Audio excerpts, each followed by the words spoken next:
Exodus 21:20 through 21. Anyone who beats their male or female slave with a rod must be punished if the slave dies as a direct result.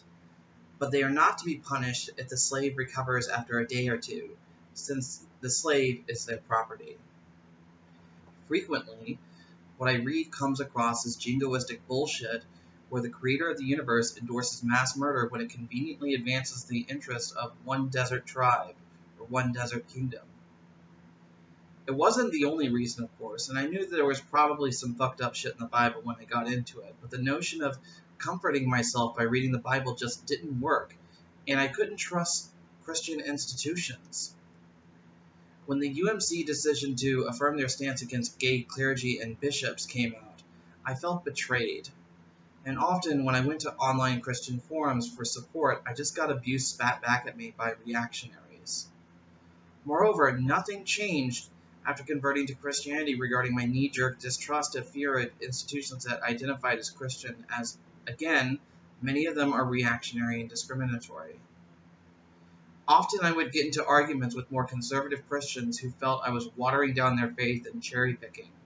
And the truth is, they were pretty persuasive that I don't belong. They are not wrong.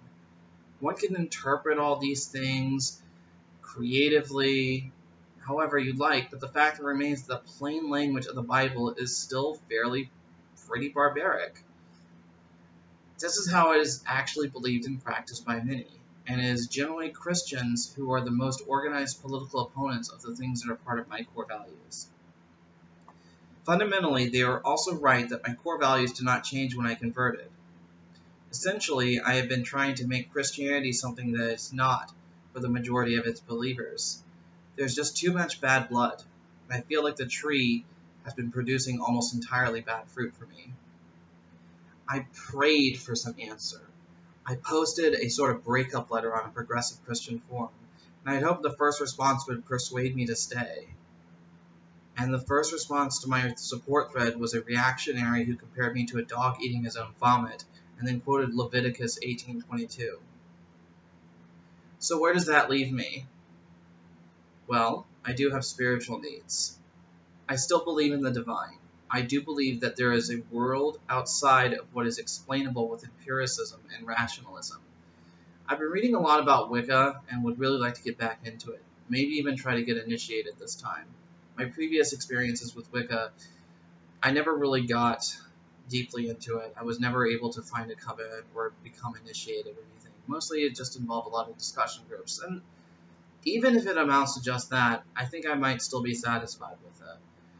But the thing about it is, my conception of gods and goddesses is very Jungian. I see them as more symbols and archetypes than anything else. And even I even believe that even when I identified as a Christian. I feel that neo-paganism is a much better fit for me. I just need to find a good social group to learn from. Urban Village is good people. I have nothing but nice things to say about them. I might even drop by once in a while. But I don't think I can really speak the same language as them. I did give it a chance. I wanted to believe, but I'm not a Christian anymore. I kept consistently feeling like a round peg in a square hole, and I just can't deal with the cognitive dissonance anymore.